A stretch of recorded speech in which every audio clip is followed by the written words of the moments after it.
Buenas amigos,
a colocar el resorte aquí para poderlo estirar, ¿sí?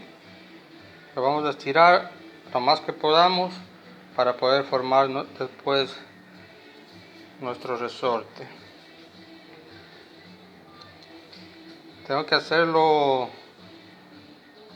solo, por eso que no puedo grabar en tiempo real. ¿Sí? Procedemos a estirar de esta manera y le vamos a ir dando forma poco a poco, ¿sí?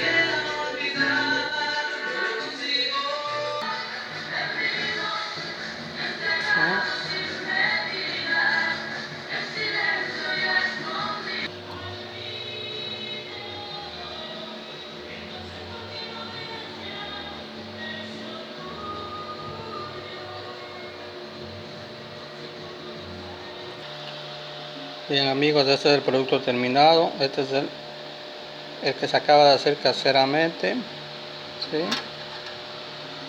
Y este es el original, que siempre lo he dicho, estos repuestos no existen, y si existen se lo venden con todo. Voy acá, ¿no? Ok, entonces vamos a proceder a instalarlo.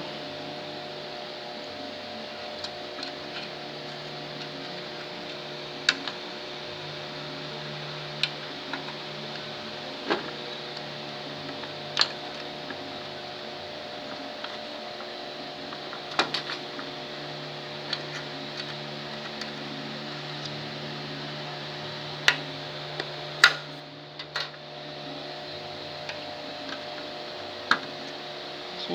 Queda de esa manera. Vamos al funcionamiento.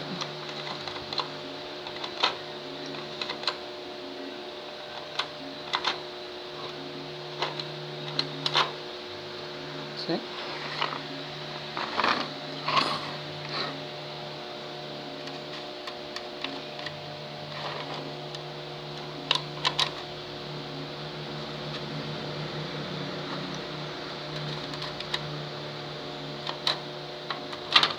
Sí amigos, esto sería todo. Siempre tratando de ayudar para poder ahorrar y solucionar los problemas que prácticamente los repuestos no existen. Chevrolet Loop D-Max Diesel 2.5 o 2.4 a gasolina. Gracias amigos.